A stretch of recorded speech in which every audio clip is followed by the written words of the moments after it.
Hello friends, how are you? Nice to see you guys today.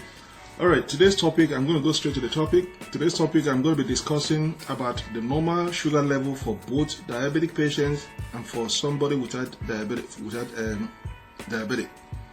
So, I'm going to be discussing today the normal glucose level, the normal sugar levels for people with diabetics and for people without diabetics.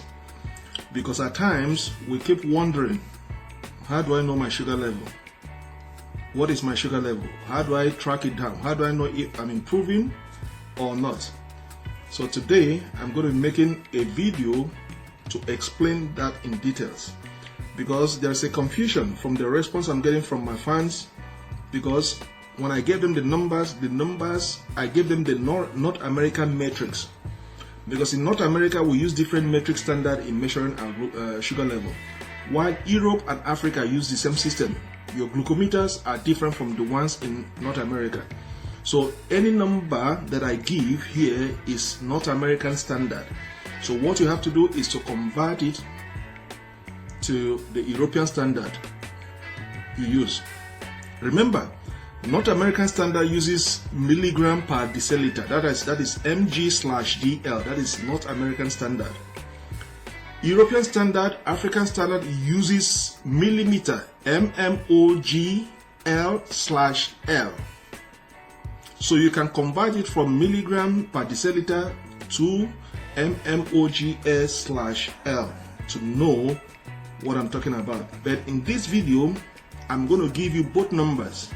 When I give you the North American standard metrics, I'm going to tell you the equivalent in your mmol/L metrics. That is the European standard that African countries use, so that you understand what I'm talking about. So today, I want to make this video specifically for people with diabetics and those without diabetics, the normal sugar level. And I'm going to give you the factors that affect your sugar level also.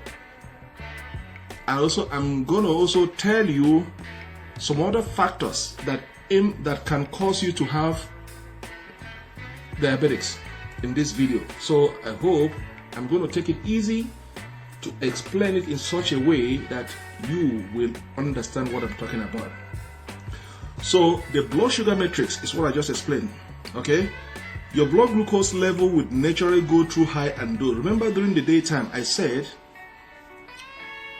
during the day, within 24-hour period, your blood sugar fluctuates up and down. It's you now who know how to regulate your sugar level in your system. Remember, the pancreas in your system is like a computer that regulates the sugar levels in your body system. But once that pancreas is dead, is damaged, because there's a metal cell in that pancreas, once it's no more producing insulin, it means the computer is dead. So now you have to do it manually to regulate your sugar level in the system. And that is why you have to, the blood sugar during the days within 24-hour period fluctuate. It might rise, it might go up. There are different factors that contribute it from going down and from going up. And I'm going to explain everything in this video. So your blood sugar level will naturally go through highs and lows throughout the day. These variations depend a lot on when and what you eat, but there is a bunch of other factors that I've said earlier that I'm going to give you to let you know why you have your sugar level is up or down.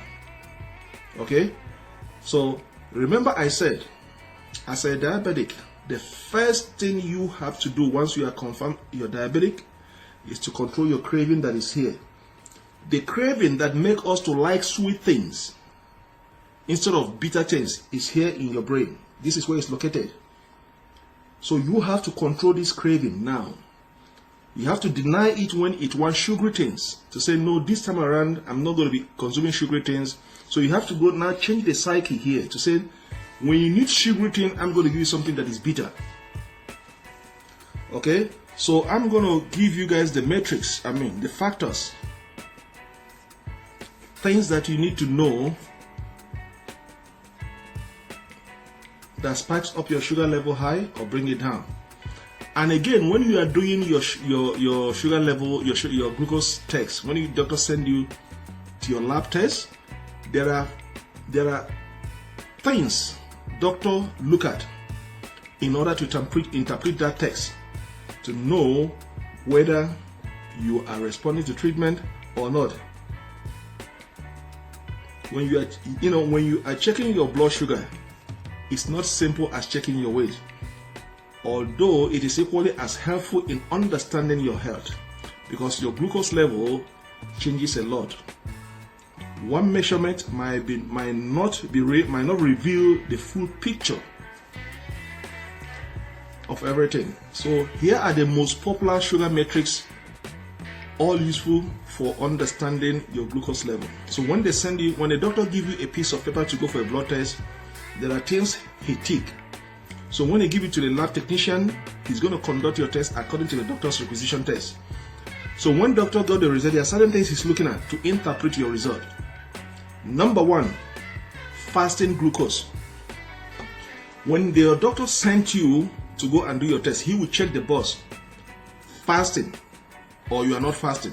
So normally doctors check the box fasting, to that he wants to know your sugar level while fasting. And again, please, when you are being sent to do your blood work, always go first thing in the morning when you've not eaten, because fasting is considered after 8 hours. Right from the time you went to bed and the time you got up in the morning is about 8 hours or more than 8 hours. So go first thing in the morning when you've not consumed anything to do your blood work. That is going to give the doctor an accurate reading of your sugar level. So number one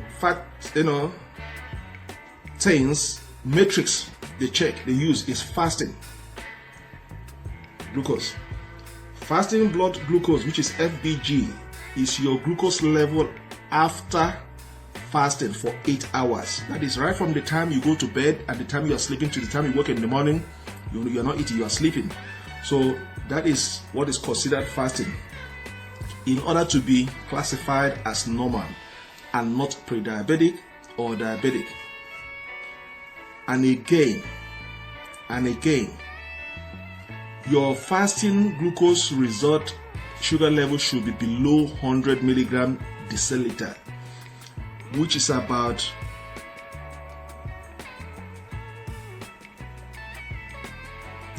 6 to 7. When you convert it 100 milligram to deciliter to mmHg, it's going to be between 6 and 7. I'm not sure. I'm not accurate, but you have to convert it. So when you are sent to do your fasting glucose test, it measures your glucose normal level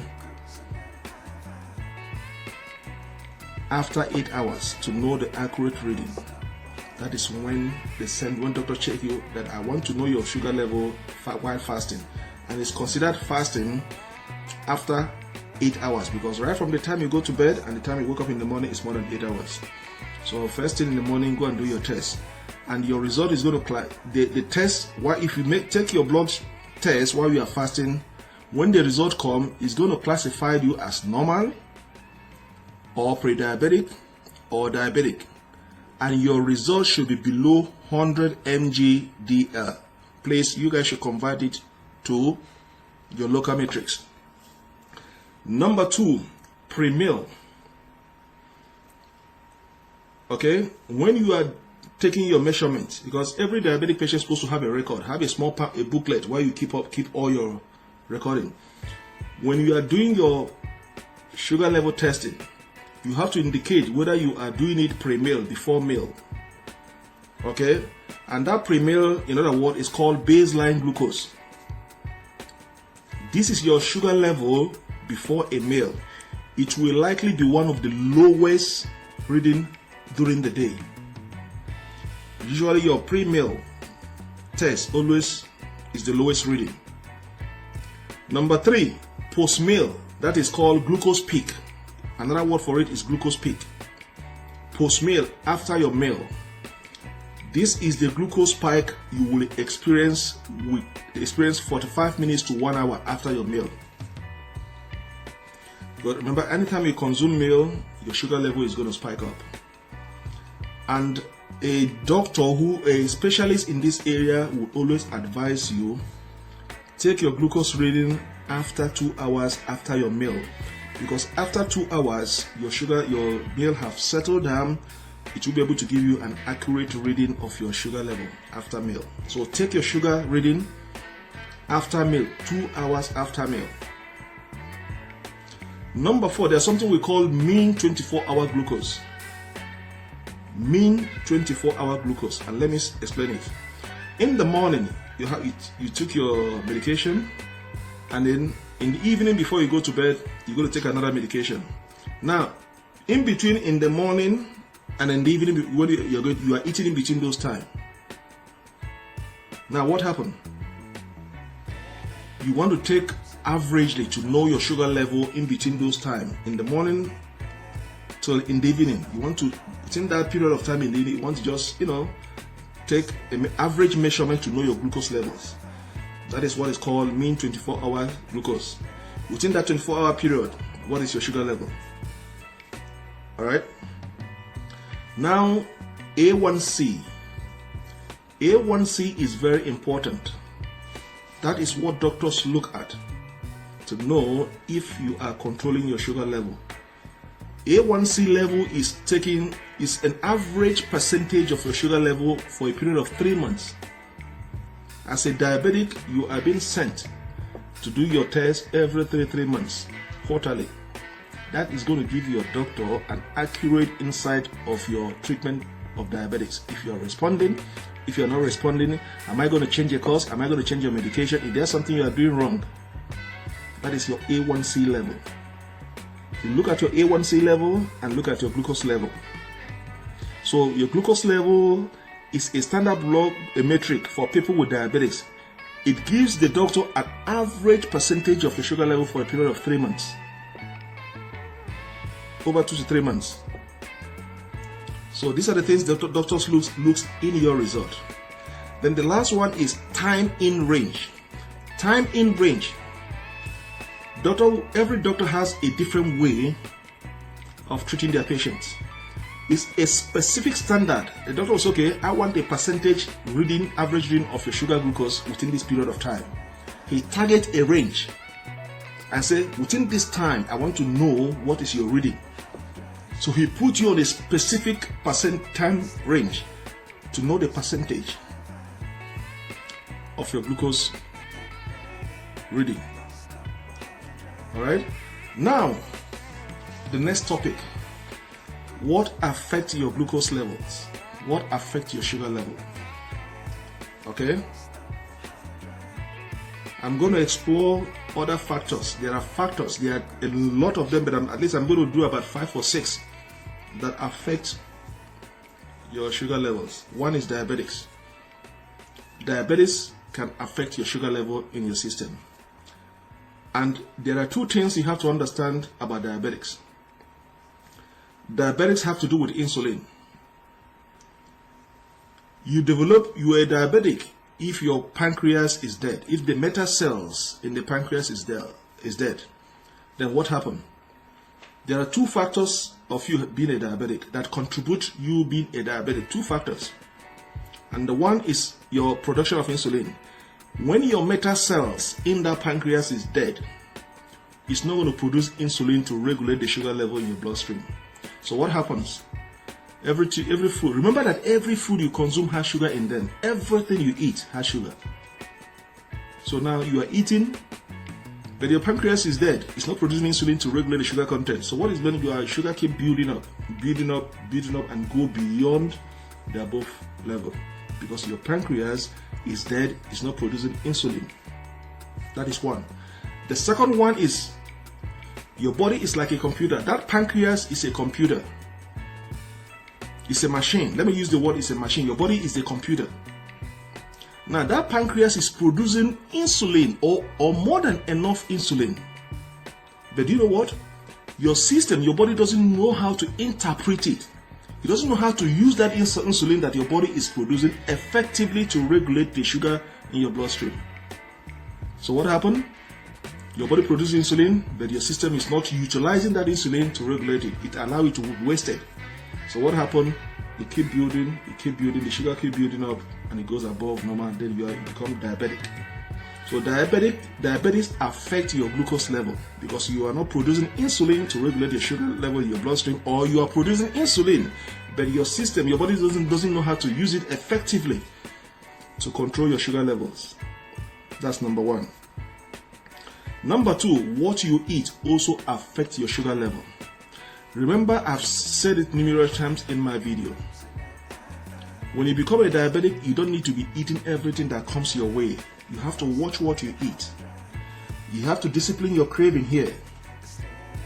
If you're used to drinking Coke, Fanta, sugary thing, chewing gum, biscuit, you stop it. You have to change your diet. So, now what you eat affects your glucose level. And there are two things you have to know when you're diabetic. You have to know how to count your carbs. What do I mean that counting your carbs? That is carbohydrate. I've gotten a lot of messages here. I've read them. They say, oh, you know what? I'm on medication, but all the time my sugar level is high. Yes. And once they said it, I don't know what it is. I know what it is. You can take your medication from now to 20 years, and if you are not moderating or changing your diet, if you are not counting your carbs, you will not be able to control your diabetic sugar. You still be above normal at all time, and that is where the complications start coming in. You have to learn how to count your carbs. And let me give you an example. Let's assume this is an item. If you go to a supermarket or a shop to buy something,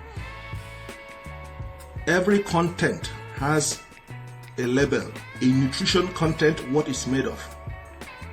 Alright? If you look at the content, it says sugar 2% or 1% or 0. Don't be jumping up and say, yes, I can consume it. Oh, sugar is 0%. You know what? I can consume this. No. Sugar is 1%, is 0%, but look at the carbohydrate percentage. If the carbohydrate there is too much, you can't eat it. You can only eat small. Or you don't eat it at all. That's why you say you have to learn how to count your carbs. Now, as a diabetic, you have to eat food that are less in carbohydrate and more in fiber. You have to reduce your carbohydrate intake very, very well. Reduce your carbohydrate intake. Despite your body needs carbohydrate to function, but you have to reduce it and then increase your fiber intake. Now, what do I mean by reducing your carbohydrate? Like yam, cassava, every starchy food has too much carbohydrate. In your hand, that yam, that cassava is carbohydrate in your hands. You are seeing it is carbohydrate, it's starchy. But as soon as you consume that carbohydrate in your mouth, it goes into your system, it converts that carbohydrate into sugar. So you see, you are taking your medicine all the time, but you are still consuming carbohydrate. So and you are wondering, why is it all the time my sugar level is always high? Because you are still eating the same food they asked you not to eat. So what you have to do is you have to reduce your carbohydrate intake or stop taking too much carbohydrate and increase your fiber. Instead of you taking white bread, eat brown bread. Stop eating white bread, eat brown bread. If you are eating white rice, eat brown rice. More of vegetables, cucumber, legumes, broccolis. Okay, these are rich in fibers. Not all these starchy food. So that is why you see some people say, I'm taking medication, but my sugar is always high. Yes, because you are consuming too much carbs. So what you eat determines or affects your sugar level. The next one, when you eat it. The next number three, when you eat, also affects your glucose level in your system. You have to know when to eat and when not to eat, and you have to time it very well. Meal timing also has an effect in your sugar levels. Beside from the fact your blood sugar level spike just after you eat and dip before your next meal. the effect of meal timing on blood sugar levels varies a lot from person to person. Okay, so let me give you an example. There's a formula. As a diabetic, you cannot eat the whole food at the same time. Remember I said every food has sugar and a lot of carbohydrate, so you have to eat it in moderation, in small quantities. So as a diabetic, you're expected to eat every 4 hours in order to keep your blood sugar, because remember during the day your blood sugar fluctuates up and down, and you wouldn't like your blood sugar to go below the normal level. It has a devastating effect. If you allow your sugar level go below normal, you don't allow it to go below normal, just keep it to moderate, to the normal side, and don't allow it to go above. So because your sugar level fluctuates up and down during the day, you eat so if they give you a bowl of food, a big plate of food, divide it into 4. Eat one portion 4 hours, eat the second portion the next 4 hours, eat the last portion the next 4 hours. Okay, so you divide your food, that food, into 4 or into 3 every 4, but make sure you eat your last food before 7. Don't eat when you get home. Don't eat your food after 7 when going to bed. Eat it before 7. Then any food, if you must eat food after 7 p.m., find something that is high in fiber, like an apple, 1 apple, or cucumber. Take a green tea. Green tea is very powerful anti-agent. It regulates, control your sugar level. Okay, so divide your food every 4 hours. So for instance, if you take your first food in the morning 7 o'clock, you count 4 hours from that time, 11, 12. Take the next food and count another 4 hours and take the next food. You see that you are regulating your sugar level in your bloodstream than eating the whole thing at once that is going to spike it up. Because in the next 4 or 5 hours again, you start feeling hungry, weak, you want to eat again. So that's why timing is very important. When you eat is very important. The next thing is medication. Number 4 is medication. Medication can affect different people's sugar level in different ways. When you have a diabetics, it's helpful to compare your blood sugar before and after taking your medication to understand the full effect. So if you are taking your medication, you want to know when is the best time to take my medication, and what happens when I take my medication, or you want to know what happened when I take it or after I take it. You have to compare your sugar levels before and after. So for instance, you take a medication by compare your sugar level before you take your medication. Know your sugar level. After your medication, know your sugar level. So you are comparing to know the effect. What does that medication do to your system? Does it bring down your sugar level to normal, or does it spike it up again? Because every individual have different effects. There are some medication you are going to take is going to spike it up. Then you can go back to your family doctor and say, look, I'm having a side effect with this medication. Can you change it for me? Your doctor have to change that medication. Once that medication you have a side effect, is going to change it. So medication can also affect your sugar level. Number 5, exercise. As a diabetic, you need exercise. Remember, medication, dieting, and exercise. You have to add these 3 things to control your sugar level. Exercise is very, very important, but it depends on how you do the exercise. The intensity of your exercise and when you do it can both increase and decrease your sugar level. Now, if you do a light exercise often, as recommended by your doctor, it's going to overall control your sugar level to normal. That is light exercise, like walking, climbing the stair, light jogging. Those exercises are not intense. They will lower your blood sugar level overall. But when you get into intensive exercise, that your adrenaline rises, or it's going to rise and boost your glucose level up. Because remember, the more you burn energy, if you are doing an intensive exercise, you are burning energy. There comes to a time that you burn all the energy that is in your bloodstream. What does it happen? What does your body do?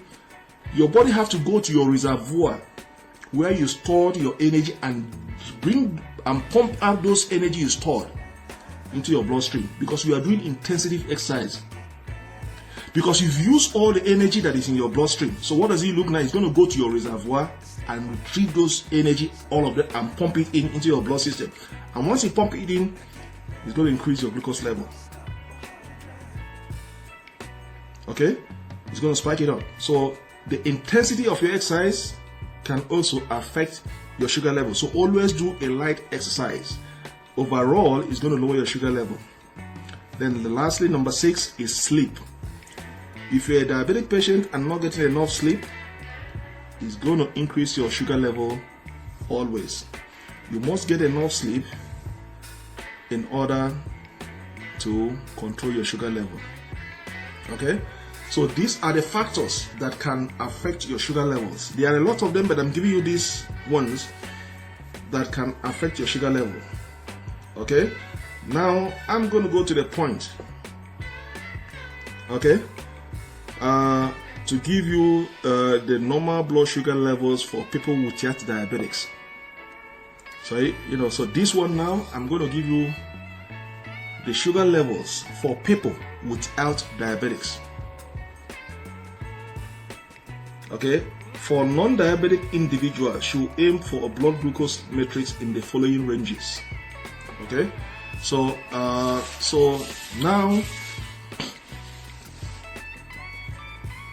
I'm going to give you the conversion. If you have a pen, write them down. Now, if you don't have a diabetic, if you're not a diabetic patient, this is your sugar level. If you are fasting, your fasting sugar level is supposed to be between 80 to 86 milligram DL. This is for people with diabetics. Your measurement, if you are fasting, if you take your sugar measurement, if you are fasting, it's supposed to be in the range of 80 to 86 mg/dl. That is the North American standard.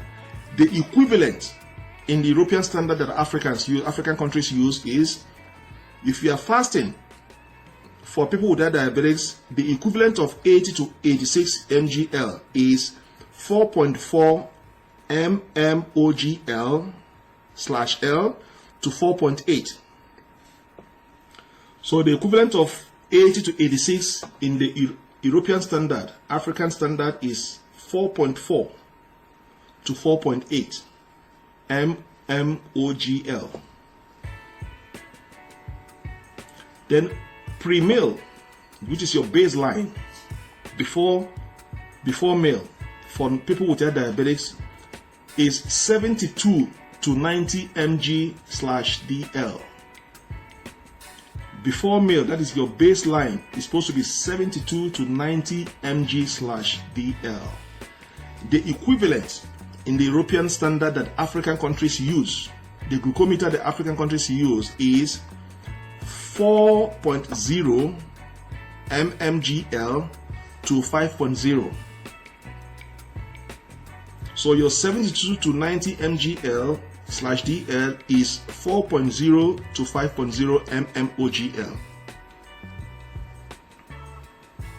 Now, post-meal, that is after meal.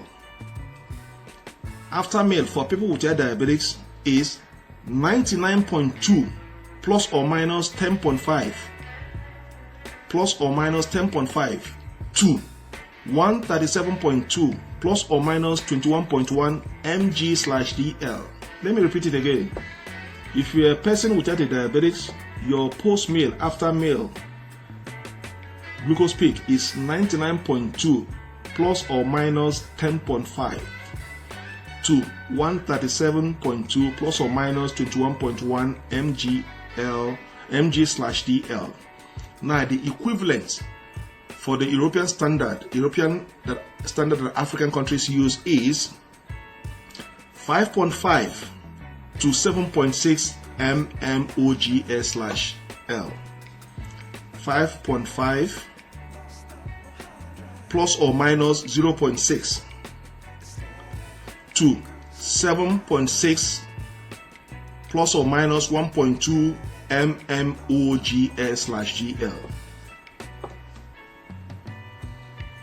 Then the mean 24-hour glucose reading for people with diabetics.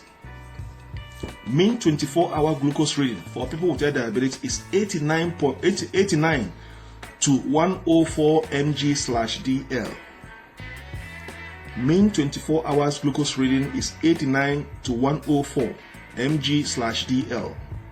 Now, the equivalent in the European standard that African countries use to measure their glucose reading is 4.9 to 5.8 mmOgl/L.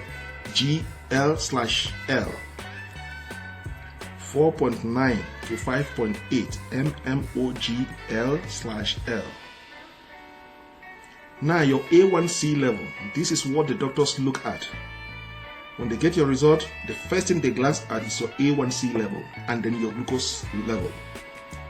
For people with diabetics, that is, you are not a diabetic patient, your A1C level is supposed to be 4 to 5.6%. 4 to 5.6%. Then the last one is time in range. Your time in range is 90% of the day within 70 to 120 mg/dl. And the equivalent in the European standard that African countries use is 3.9 to 6.7 mmOgl/L. So this is the reading, the normal sugar level for people with diabetics. And I'm going to go to sugar levels for diabetics, for people with diabetics.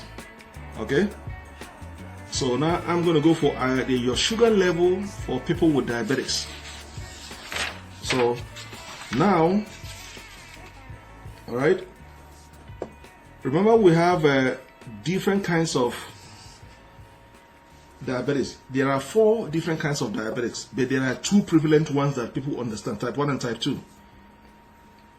Remember I say the best person you have to discuss your diabetic situation is your doctor and your dietitian. Start from your doctor. Every doctor has a different way of treating their patients in terms of diabetics. And every doctor don't prescribe you the same drug. They have different drugs that treat diabetes. So your best person that you have to listen to is your family doctor that treats your diabetics. And your dietitian, that person that tells you what to eat and what not to eat.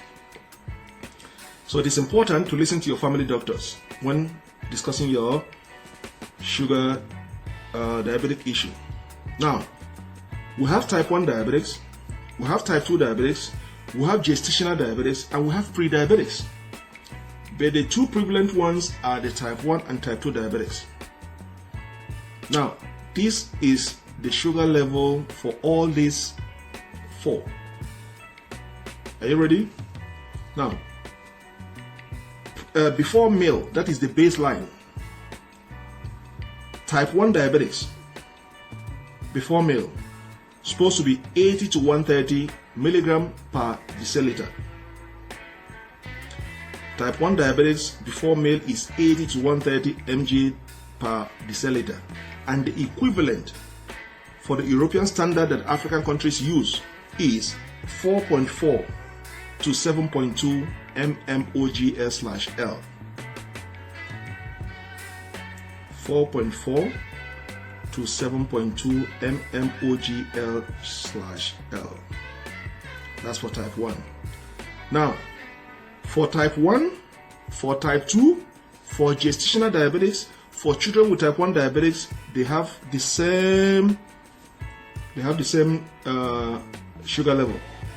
So I'm not going to repeat all of them since all of them have the same. They are in the same.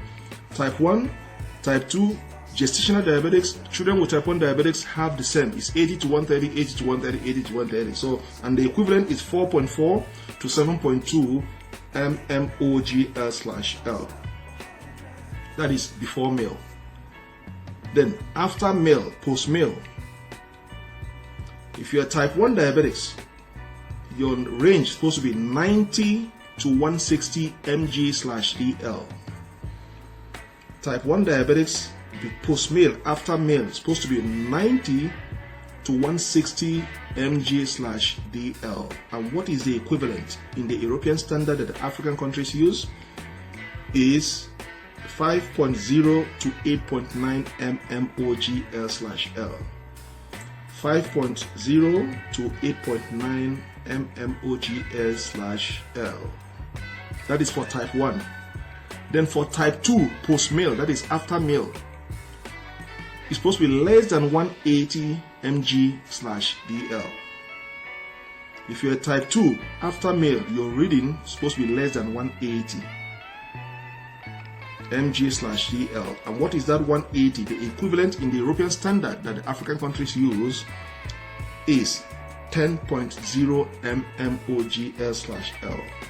So if after meal your reading for type 2 is supposed to be less than 10. For gestational diabetics, for people with pregnancy, after meal is supposed to be 120 to 140 mg/dl. That's gestational diabetes for pregnant women. And what is the equivalent in the European standard that the African countries use is 6.7 to 7.8 mmOgl/L. 6.7 to 7.8. That's for gestational diabetics post-meal, after meal. Now, children with type 1 diabetics. The children with type 1 is supposed to be 90 to 160 mg/dl. So post-meal for children with diabetics is 90 to 160 mg/dl. And what is the equivalent in the European standard that the African countries use is 5.0 to 8.9. 5.0 to 8.9 mmOgl/L. Now, let's go to A1C level for type 1, type 2, gestational diabetes, and children with type 1 diabetics. Your A1C level for type 1 should be up to 6.5%. That is, let it be minimum 5% to 6.5%. Let it not be below 5%. Up to 6.5%. Your A1C level for type 1 is up to 6.5%, but make sure you keep it with minimum 5% to 6.5%. Sometimes 4, it depends on the individual. Some people might be good for 4.5, 4.8, that's okay, to 6.5. But make sure it is up to 6.5 for type 1 diabetes, your A1C level. Type 2, your A1C level is less than 7%. Minimum 5%, but less than 7%. Let it not go below above 7%. Your A1C level for type 2 diabetics is less than 7%. Or let it be 7, but not above 7, but less than 7%. Minimum 5% is better. Now, gestational diabetics, up to 6.5%. If you have a gestational diabetes, up to 6.5%, but keep it minimum 5% to 6.5%. Then children with type 1 diabetics, up to 6.5%. All right? Now, these are the numbers, and I hope that at least I've made justice to these numbers, because there's a confusion. I've gotten a lot of messages, and I say I'm going to address it in this video. All right? Every doctor varies in the way they treat diabetics. It is very important you take your treatment very seriously. It pains me to see that diabetics is a death warrant in African countries because lack of knowledge. In Western world, you see people that have diabetes for 30, 40, 50 years and healthy because they have the knowledge. You know, the medication is there, the knowledge is there. People are meant to understand what to avoid and what to eat. But in Africa, because of the poor corruption system we have in African countries, they cannot even build a standard hospital that can handle this issue, right? Because of corruption. But when they are sick, our leaders are sick, they go to overseas and enjoy this health system.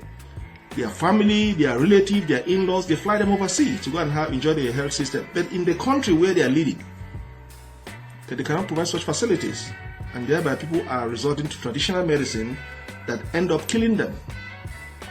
So it pains me to see that we in Africa we are suffering from this long-term illness, lack of knowledge.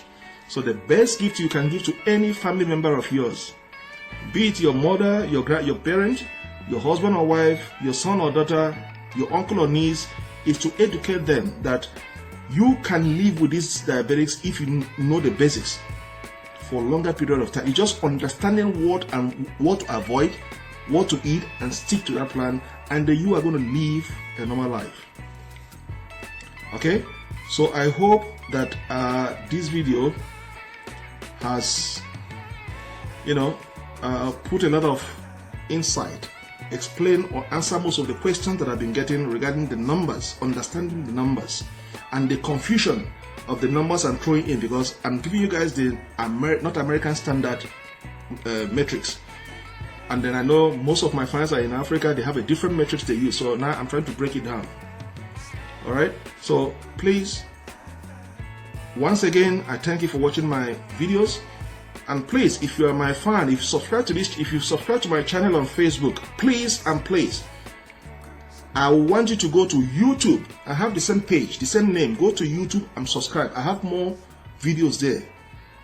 Okay, if you are my fan and you are interested in this topic, please do me a favor, go to my YouTube, the same name, search the same name.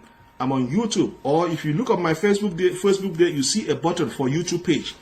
Click on it, it's going to take you to YouTube, and subscribe on YouTube so that anytime I drop videos on Facebook and YouTube, you'll be the first to be notified. And you can watch the video, you can learn from it, and you can share it to your friends, and then you can know how to handle your diabetic issues.